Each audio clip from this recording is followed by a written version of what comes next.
Hello, this is Brenton Harrison of Escape Student Loan Debt and your host for the Escape Student Loan Debt podcast. If you're looking at your calendar and saying, hey, doesn't he typically release episodes on Friday? You are correct. It is Thursday and we're releasing an episode because this is not a typical episode. There will be one of our more typical 15-minute Friday episodes that we release tomorrow, but what I wanted to do is give you a preview of some of the stuff that we're covering in our course, Student Loans Back, What Now? If you have not been keeping up, we have a live course that we are in the middle of. We've been meeting on Tuesdays and Thursdays. This Tuesday was the first session. We have another session today, Thursday, at 6 p.m. Central Time. We've been going over everything that you need to know to get your loans back in good shape and have a strategy for when federal repayments start in October. So what I thought we would do is there are 4 live sessions. If you sign up for the course, you not only are able to sit in on the live sessions, which are classroom style. We've had people ask very specific questions and get very specific answers about their student loans. We record the instruction time. We do not record question and answer time. If you join the class, not only do you get access to me live, you also get lifetime access to the recording. So I would say even if you can't join live, just having access to the recording would still be valuable. So since there are 4 sessions, I thought it wouldn't be that big of a deal to let you listen to one to get an idea of the depth of advice that we're giving and how we're making sure that you have the structure that you need in advance of October. So after the intro, you are going to hear session 1 of the Student Loans Back What Now course. If you're still interested in joining for the last 3 sessions or to get the access to the recordings, which you have lifetime access to. So today's date is Thursday, September 21st. What we will do is we will put not only the link for you to purchase in the show notes, we'll also put a special discount code, and we'll keep that discount code active until Friday. So Friday, September 22nd, it will expire at midnight. So we'll give you an incentive to make sure that if you're interested, you go in and get a discount since you missed the first live session. But after the break, you'll hear me again in session 1 of our course, Student Loans Back, What Now? Are your student loan payments or loan balances a major obstacle in your financial life? Then tune in and let's escape student loan debt. Here is the agenda for the 4 sessions. We are going tonight to go over registration and documents. So there will be some stuff in terms of getting into the details for things you need to know. But what we want to make sure tonight is that you have a foundation where you're signed up for all the sites you need to be signed up for, that you have a baseline understanding of the structure of your student loans, what your payment plan is, when that payment plan will change depending on the payment plan that you currently have, who your loan servicer may be. We're going to go over all of that tonight.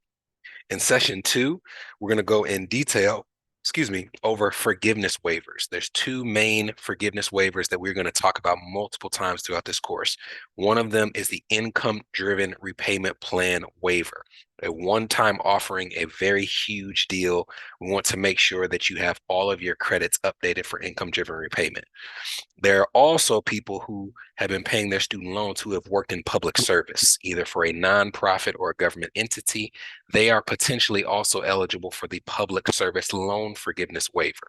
So in session 2, we're going to talk in detail about those waivers, and we also are going to make sure that we give you a timeline if you're already on track for forgiveness for when you might receive that for forgiveness, or if you are not quite in the place where you're already ready for forgiveness, we'll at least make sure that you know how long it will take to see those credits updated.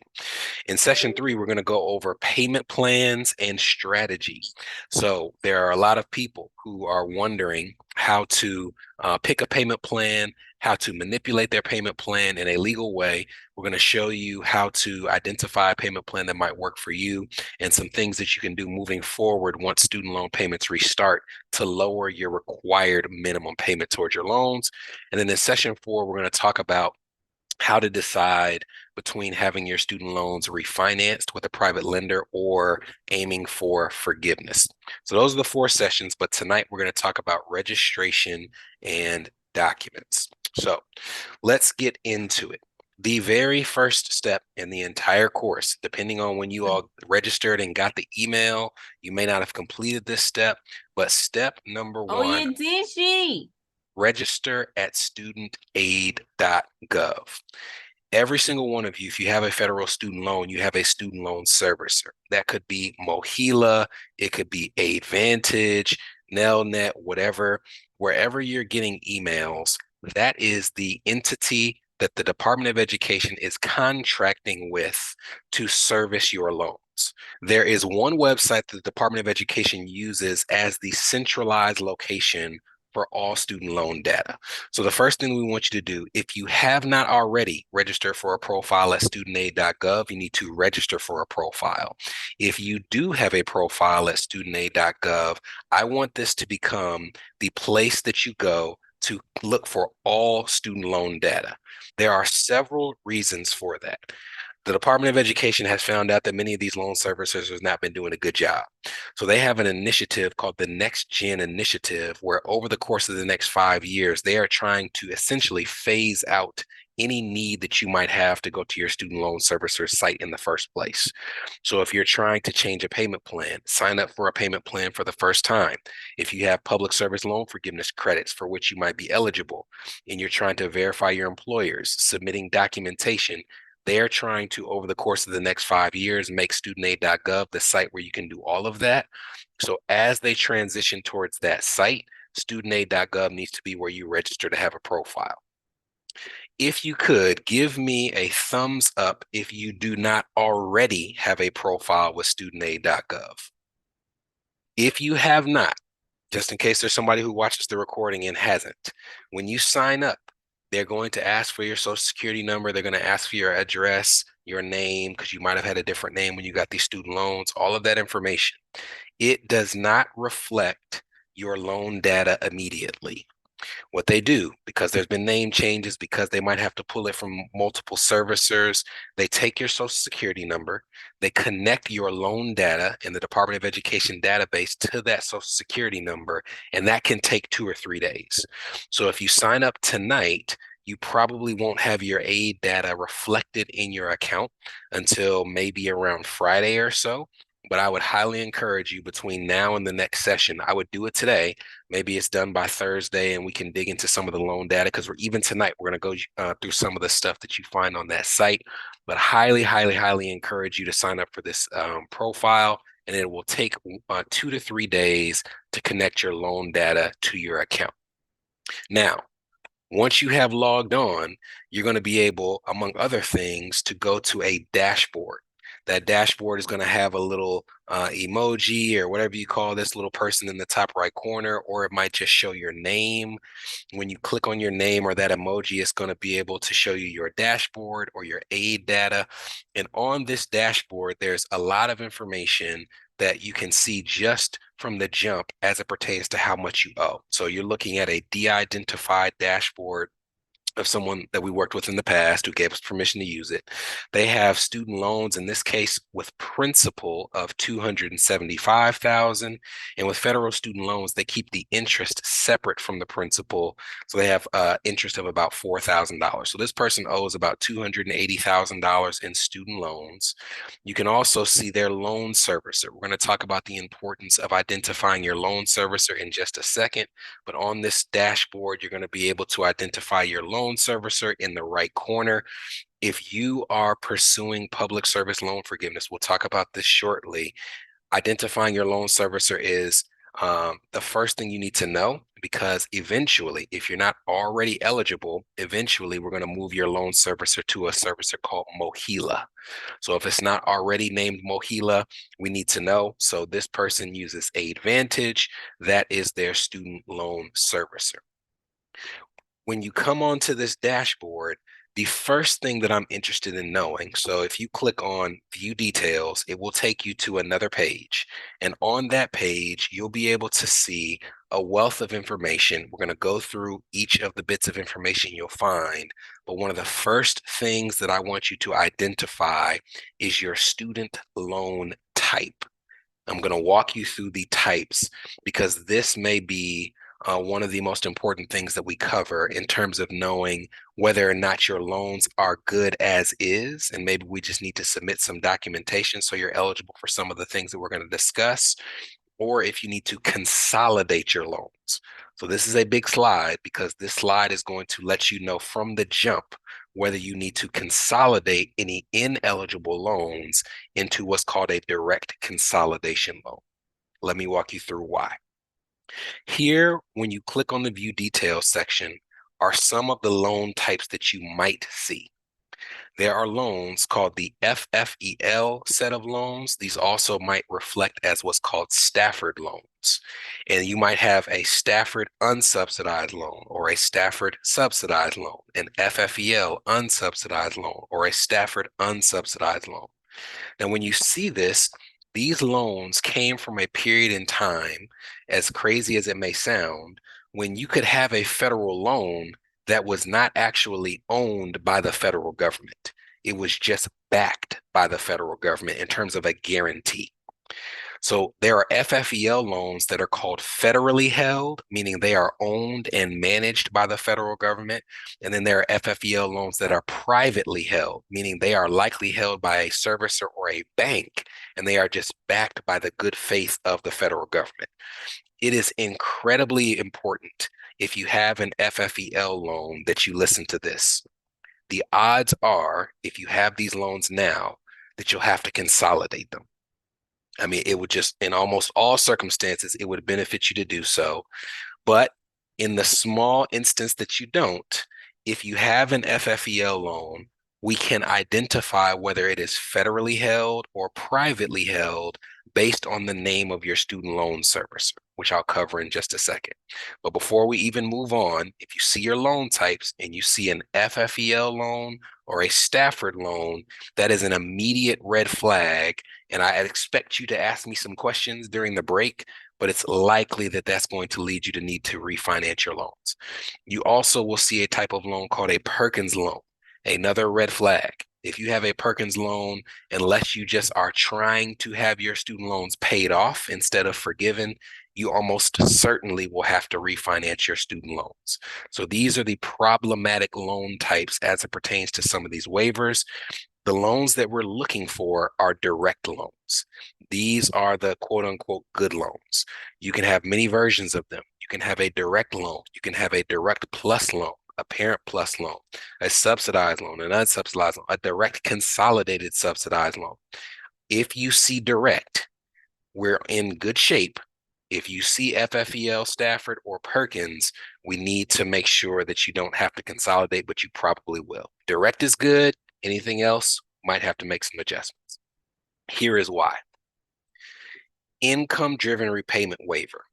This is the first instance where you will see the potential benefits of consolidating any ineligible loans into an eligible loan. And we will walk you through the consolidation process.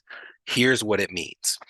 For those of you who are not familiar, an income-driven repayment plan is a type of payment plan. It's not just one, there's a number of plans under this umbrella. So there's this big umbrella called income-driven repayment plans. And each of the plans under that umbrella has its own idiosyncrasies.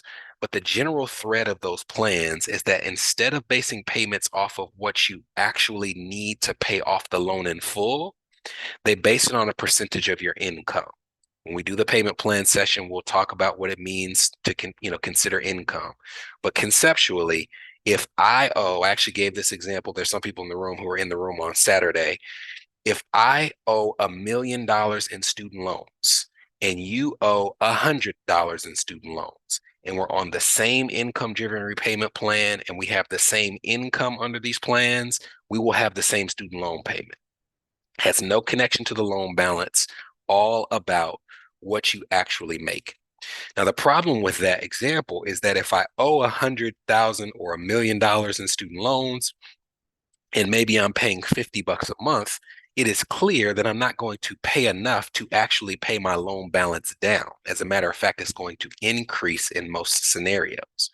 So the other element of these income-driven repayment plans is that if you have been paying on them for 20 or 25 years, any remaining balances are forgiven. So in the scenario that I gave, if I owe $1 million and I'm paying $50 a month for 25 years or 20 years, it doesn't matter that I only paid $50. They're going to forgive whatever's left on my student loans. Now, in usual times, you had to be on those plans for the entire 20 or 25 years to have your student loans forgiven. You could not just pay on another plan for 19 years and then in the 20th year switch to an income-driven repayment plan and get your loans forgiven. You had to get 20 or 25 years worth of credit in order for them to wipe it away. There are probably millions of people who are either not on those plans because they didn't know how they worked and were afraid of them, or they were on them and got off them. For whatever reason, they might have thought they were on a plan and were not. For whatever reason, they did not accrue those 20 or 25 years credits, but they have been paying for longer than 20 or 25 years. What the income-driven repayment plan waiver does is no matter how long you've been paying your student loans, it's going to give credit for those past payments as if you were on an income-driven repayment plan. If you've made 5 years worth of payments, you now have 5 years worth of credit towards loan forgiveness, even if it wasn't an income-driven repayment plan. 10 years, you have 10 years worth of credit. 20 years, 20 years worth of credit. 25 years, that means that you are eligible for immediate forgiveness. So no matter how much you've paid, no matter if it was a late payment, a partial payment, if you have at least that amount of credit, we can do some things throughout this course that will show you how to be eligible for potentially immediate loan forgiveness. Now, here's the thing about this. In order to be eligible for the waiver, you have to have either a direct loan or you have to have a federally owned FFEL loan. So this is the first instance where you can see that it might benefit you just to be safe to consolidate an FFEL loan or a Perkins loan, because if you have an FFEL loan that's privately held, it's not eligible at all. It has to be a direct loan or a federally owned FFEL loan. Now, how do you know if it's a federally owned FFEL loan? When you click on the view details page, it will not show it on this page. When you click on view details, you can go through each individual loan and it will show you your loan servicer. If you see on that page something that says Department of Ed / and then the name of your servicer, it's a federally held FFEL loan. If Department of Education is in the title, it's federally held. If you just see the name and you don't see Department of Ed or Ed anywhere on that view details page, you have a privately held FFEL loan, which is not eligible for the repayment waiver. We have to take some steps to make you eligible, but don't worry, anyone can be made eligible with a federal loan. The next thing that you will see with these student loan servicers, as we mentioned, if you are pursuing public service loan forgiveness, and there are some of you in the room that I know work for nonprofits or government entities or churches, then if you already have 10 years worth of payment history, don't think about following any rules. Just think, I've had student loans for longer than 10 years. There's a possibility I might be eligible for public service loan forgiveness. Public service loan forgiveness, instead of 20 or 25 years, is a 10-year program. If you have 10 years worth of payment history while working for a nonprofit, you could have your loans immediately forgiven.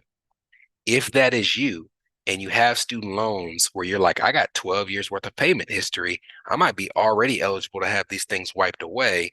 At some point, if you do not already have MOHELA as your loan servicer, we're going to need to get your loans to MOHELA as a part of the forgiveness process. MOHELA is the only federal student loan servicer that processes public service loan forgiveness applications. You can get public service loan forgiveness no matter who your loan servicer is. But when it's time to actually have them wiped away, at some point they have to be transferred to MOHELA in order for that to take place. Are we good so far? I'm going to pause the recording.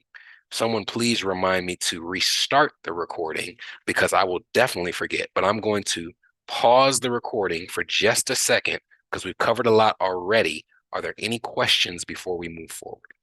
If you have a question and you're feel free to hop off of mute or you can type it, it's up to you. All right, so the second part of these waivers, the public service loan forgiveness waiver, let me tell you why this is so important. The income-driven repayment plan waiver, it is retroactive, and they're going to look back in time. And as long as you have consolidated any ineligible loans by December 31st of this year, you will be eligible. So if you have that FFEL loan, as long as you hop in before December 31st, you'll be okay. You could consolidate those loans December 30th, you'd still be okay. Although I would advise you not to wait. With public service loan forgiveness, there is also a waiver that's a one-time waiver. If this happens again, it's because there's probably been another COVID type event. So let's pray that this is a one-time waiver, where they are also going back and saying, if you're pursuing this, any payment towards any payment plan of any amount, doesn't matter if you were following any of the other rules, that payment will count towards your 10 years of credit as long as you have worked for a nonprofit or government entity. Now, we'll get into all the other ways that they could add credit. It's more than just making a payment. But here's the thing. This waiver technically expired last Halloween.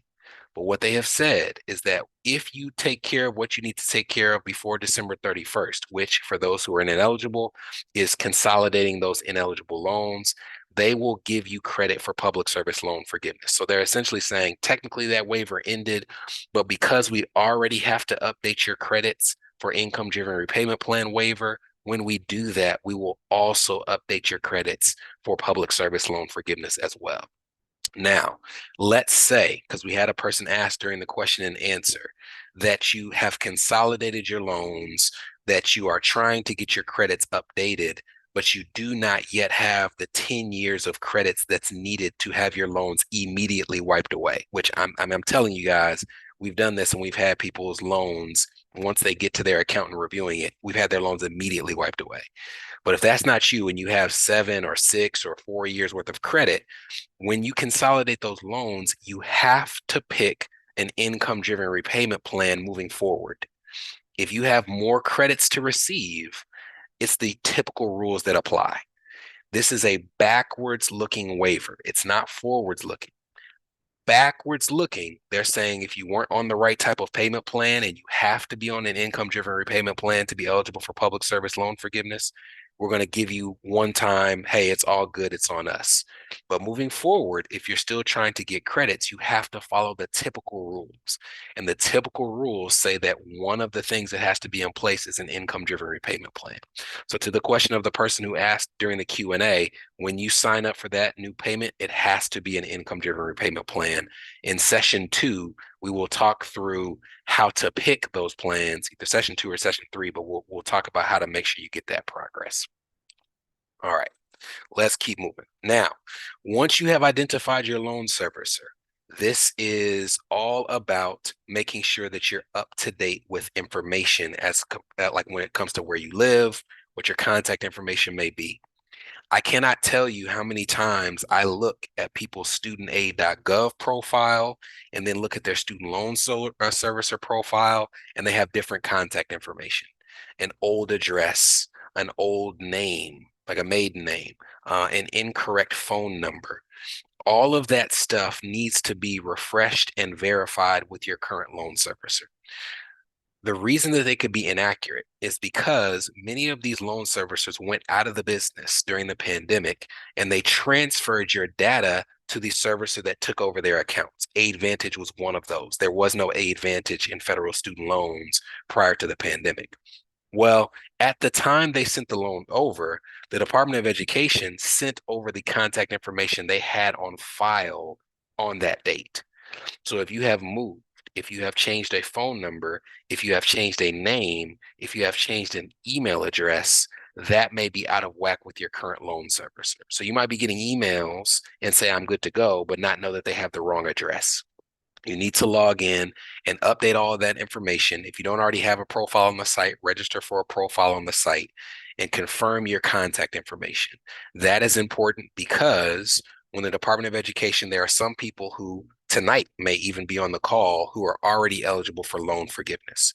If they find out that you have made more payments than are needed, they will actually refund you those payments, but they send a check. So if they send a check to the wrong address, not very good. If they have the wrong email address on file, they may be contacting you about a missed payment, a late payment, a change to your structure. They have the wrong email address on file, they won't get it. I don't really know many student loan servicers who proactively call people's cell phones unless you owe them money, but it's just good to confirm your contact information. The next thing is you need to register for e-statements. E-statements just make it easier. If you're a snail mail person, just trust me on this one. When it comes to federal student loans, you do not want to rely on paper for this entity. I'm all for it. I like receiving some mail. If I get a bill, I'd rather get a paper bill than an email bill because I miss emails. But with the Department of Education, if you do snail mail, it can take them months to send you information that you might be able to access immediately if you have e-statements. And then lastly, sign up for auto payments. If your loan servicer has not changed, or even if it has changed, so let's go first to those who haven't changed. You might have been auto paying your student loans prior to the pandemic. That connection has severed. So if you're getting a bill saying this is what you owe on student loans and you're expecting that it's going to auto draft because that's what used to occur, it will not occur.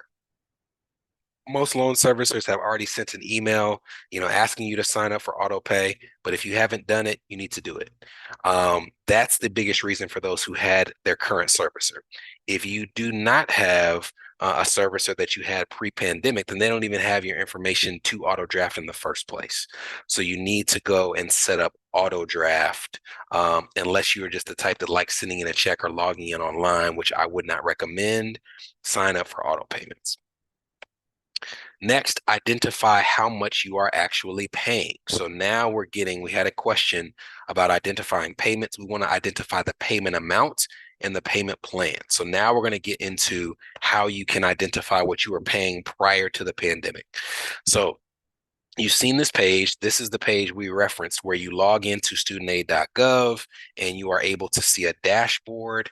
On this dashboard, and I want all of you to do this before next session, if at all possible. On this dashboard, you will see view details. And then once you go to view details, on the next page in the top right corner, there's a section that says download my aid data. Okay. Very important that you download this data file. When you download this data file, it will look like absolute gibberish. But throughout this course, we're going to tell you how to work through this file.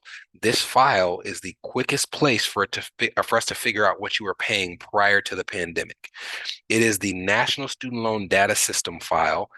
All right. This is what an NSLDS data file looks like. Like I said, looks like gibberish. I'm going to show you a site that will break down some of the information in a much quicker format for you. But in terms of identifying your payment, this file is something that's good for you to know how to digest. So the first thing you need to know is this file is always going to be time specific. It's going to give you the time that you requested the file. That's going to be when you have the date stamp. That's important because every single month your loan data changes in terms of what your interest amount is, your principal amount. So you can't download this one time. If you're trying to get the most up-to-date data, you have to continuously re-download it. So we requested this file in October of last year. It's going to have your name, which obviously we've taken out. It's going to have your contact information. This is another quick way to verify all of your contact information with your student loan servicer. It's going to have your graduation status. So if you are no longer in school, it's going to have you as graduated. It's also going to show you the total current balance of your student loans. So remember, we said this person owes about $280,000. We can actually see student loan total all loans outstanding principal $275,000. Student total all loans outstanding interest. You can see this on this category. So this first section here is literally just what's my contact information, what's my loan, what do I owe? The next section that you see is a listing of all of the student loans that are in the student loan data system connected to your name. So many of these, because this person happens to have consolidated their student loans, are going to show a zero balance. You can see that they have a direct Stafford subsidized loan, zero balance. Remember, direct is good. Direct Stafford unsubsidized, zero balance. Let's see, they had an FFEL plus graduate loan. So this person at some point in time had a loan that was not eligible for public service loan forgiveness, zero balance.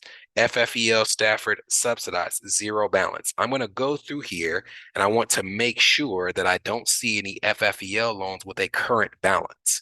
What I do see is I see direct consolidated unsubsidized and direct consolidated subsidized, and these have a current balance. So this lets me know that this person probably noticed that they had some loans that were not eligible, and at some point in time, they consolidated them into a direct consolidated subsidized and unsubsidized loan. But here's why this is important. First section, identifying information. Next section, all of the student loans you've ever taken out. It then goes into the question of the person who asked this during the Q&A session. This then goes through the individual history of each loan. So for example, this person had a direct Stafford unsubsidized loan. I can see when they took that student loan out. They took it out in July of 2012.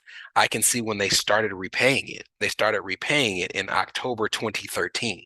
So as you go through this student loan history, if you can identify the earliest date that you started repaying a loan, it will give you a heads up to know how much student loan credit you might receive when these waivers are put into place. So I can immediately see October 30th, 2013, this person is now essentially 10 years removed from the date that they first repaid at least this loan. So they could potentially have 10 years worth of forgiveness credits, either towards income-driven repayment or public service loan forgiveness. Now, for this loan, remember they consolidated everything. So as you go through the data of this loan, you'll see a loan repayment plan type, and you see standard repayment. But remember, this is a loan that was consolidated. So you're going to also see a balance for this loan. The balance of this loan is $0. So this isn't the payment plan that we're looking for. This isn't the payment amount we're looking for. We're trying to identify the loans that currently have a balance, and we're trying to find the payment plan and amount that they're paying on those loans.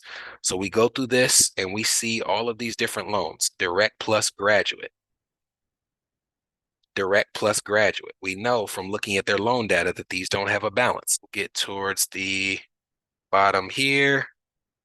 Let's find it. All right. Here's the first loan that we identify that has a balance.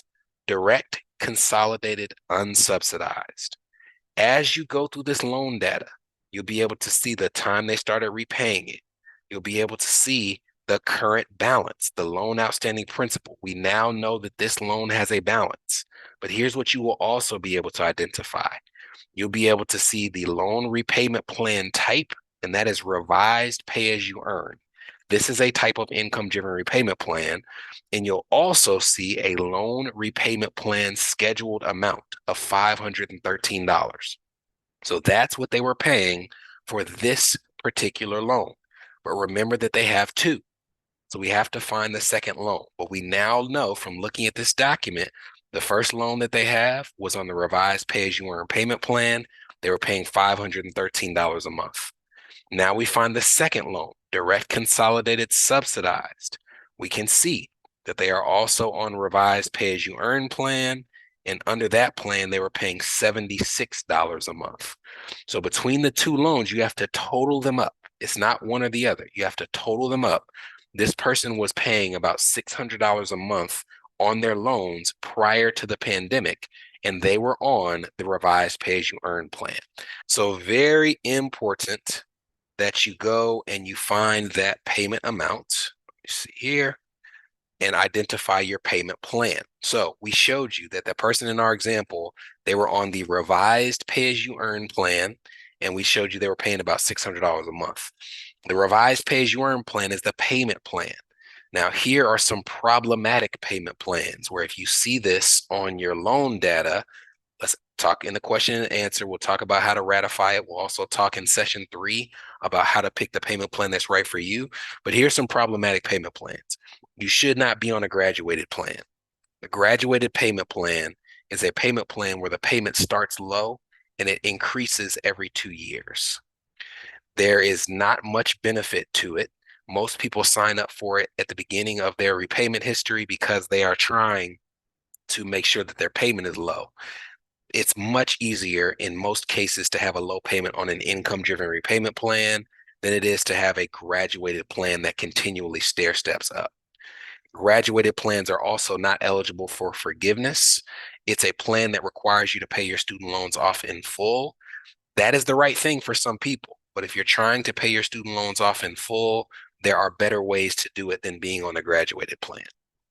The next payment plan that we want to avoid, this is as you're identifying the payment plan that you're on, then you want to avoid this plan. Income contingent repayment. Income contingent repayment is a type of income-driven repayment plan. It's in that umbrella, or I should say under that umbrella. It has the longest repayment period in terms of what's required before your student loans are forgiven, and the highest payment. It is the most unforgiving of the income-driven repayment plans. It is typically something that you see people sign up for if they took out loans for their children, which is called a Parent Plus loan. I, as a parent, took out a student loan in my name for the benefit of my child. If you are in that scenario, we'll talk about something that you need to do, but there is a way to make sure that you're not under income contingent repayment. You want to avoid this plan at all cost. The next is called income-based repayment, but there's a caveat with this one. Income-based repayment is not in and of itself a bad plan. It is that there are better options available for some borrowers. And to me, those borrowers who have better options would be borrowers who took out their first loan and had an outstanding student loan before July 1st, 2014. I know that's a very random line in the sand, but just understand that if you owed student loans on July 1st, 2014, and you're on income-based repayment, there is likely a better plan available. That's why I showed you that loan data, so you'll be able to go out and identify when is the first time that I took out a student loan. Because if it's 2012, it may be, hey, I'm before July 1st, 2014, and I'm on income-based repayment. Brenton said that I need to dig a little deeper because that may not be the plan for me. If you did not have a student loan by that time and you took out your first student loan after July 1st, 2014, income-based repayment might be a good plan for you. We'll talk about it more in session 3, but that's the line in the sand. July 1st, 2014, if you had a loan on that date, and hey, income-based repayment, probably not a good plan. Post July 1st, 2014, have income-based repayment, not necessarily a bad plan. We'll talk about how to decide for sure in session 3. Now, identifying payment changes. This one will be very helpful if your student loan payment is an income-driven repayment plan. Graduated plans, we also already mentioned, they increase your payment every 2 years. We need to get off of those plans. There are also plans called standard plans. A standard plan is like a car loan or a mortgage. You owe $15,000. A standard plan says, hey, if you're going to pay this off in 10 years, here's how much you have to pay us every single month to make sure it's paid off in 10 years. Let me turn my light on. Oop, getting dark outside. All right, so the income-driven repayment plans are a little different. With income-driven repayment, it's not like a standard plan where the payment never changes. Income-driven repayment plans change every single year. Remember, they are basing this payment off of your actual income, which means that as your income changes, so does your student loan payment. Now, based on the way that they calculate these incomes, they typically, for most people, they use a number from their previous year's tax return to calculate their payment. So I want you to think about this conceptually. Student loan payments were paused for most people in March of 2023, or March of 2020, excuse me. Now, by March of 2020, most people did not have their recent year's tax return publicly available. They might not have even filed yet. It might not have been in the IRS database. So if they're basing payments off of your previous year's tax return in 2020, the 2019 return for many people was not yet available. So they might have been making payments based off of their 2018 income. Even best case scenario would be 2019. So now we're in 2023. It is highly possible if you have an income-driven repayment plan and we're paying prior to the pandemic, that when payments restart next month, you're paying based off of what you were earning 5 years ago or 4 years ago. Here's why that's important. Only you know, I don't need you to, than you were at that point in time. If you're making significantly more now than you were in 2018, 2019, then it is benefiting you for them to wait as long as possible before they ask you to update your income. If I went from making 50,000 to 100,000 now, I don't want them to find out that I'm making 100,000 until as late as possible. If I went from 100,000 to 200,000, I don't want them to find out until as late as possible. For some of you, it's the reverse. Maybe you've lost a job or lost a side hustle. It's all about what was your income now versus then. If you're making less now, then you want them to find out as soon as possible that you're making less now. But the first thing that we can do is identify what date they are using to ask you to change your income. This is the exact same file that we were looking at before. And right under the payment, there's a section that says loan repayment plan, IDR, plan anniversary date. IDR stands for income driven repayment. So this is saying that for this person, and every person has their own anniversary date, for this person, their loan servicer is going to ask them, unless you tell them before what your income is, they are a point on their calendar where they're going to ask them on May 27th of each year what they're currently making. That's this particular person's anniversary. Yours is going to be different, and you can find it on your loan data file. But when you find this loan repayment IDR plan anniversary, this line in the sand will let you know when your payment will change, and I'll show you why. When you look at your payment plan anniversary, and I know this is a lot, that's why we're doing question and answer. When you look at your payment plan anniversary, the Department of Education has already said that they are not going to ask anyone to recertify their income, which is just a fancy way of saying we're not going to ask you what you're earning until March 1st of 2024. That is the first time that they will ask anybody, unless that person volunteers. And you would volunteer if you want them to know that you're making less money. But if you don't volunteer, they're not going to ask anybody before March 1st, 2024. What that means is that if your anniversary falls between now and March 1st, 2024, they are just going to kick the can a year.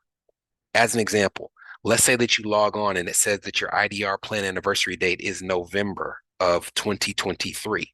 Well, that falls within that window. So they're not going to ask you in November. They're going to wait till November 2024.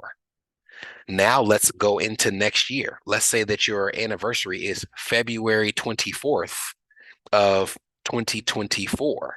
That still is within that window. So that means that whatever your payment plan is for next month when they start, they're not going to ask you to change it and update your income until February 24th, 2025. We are going to show you how to calculate what your payments might be so you can figure out if that's a good thing or a bad thing.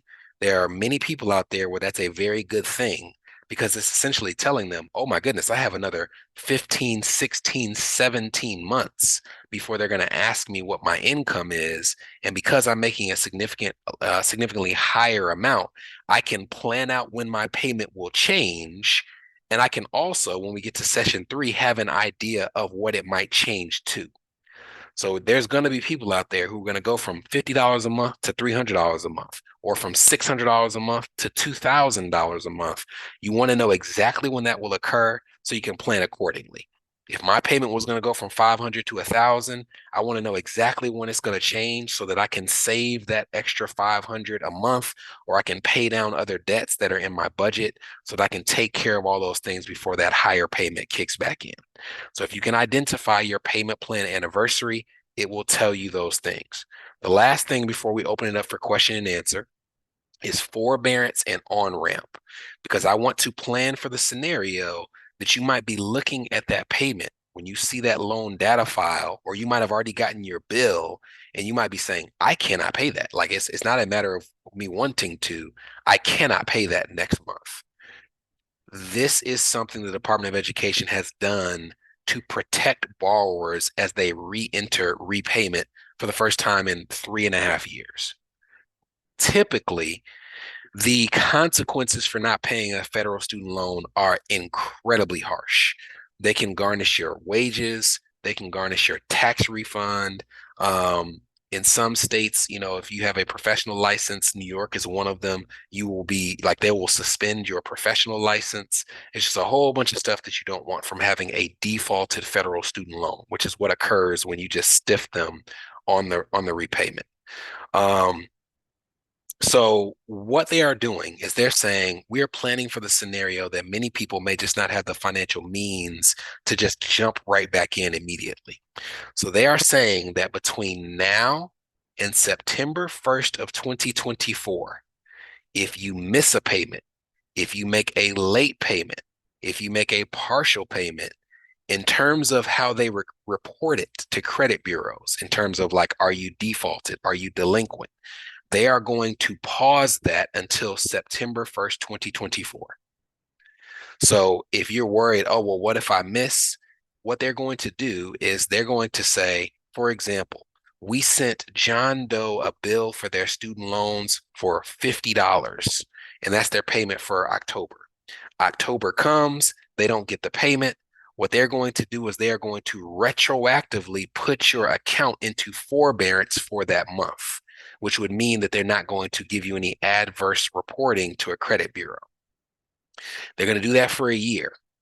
Now, they are already promising that they're going to do that, but they are also saying that they cannot guarantee that your credit bureau might not still report that payment as late. What they're doing is trying to make sure that doesn't happen.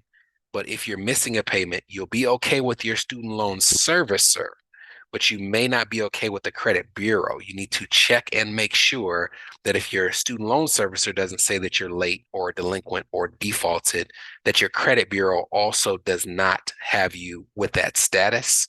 And if you're worried about that, we can show you how to dispute that. But you need to understand they will say that you were in forbearance. They are not guaranteeing that they can say that your credit won't push you as late, but they're doing everything they can to make sure that doesn't happen. They're going to retroactively apply forbearance.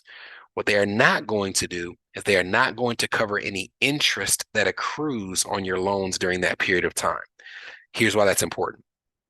I mentioned that income-driven repayment plans have no connection to your student loan balance. Doesn't matter what you owe.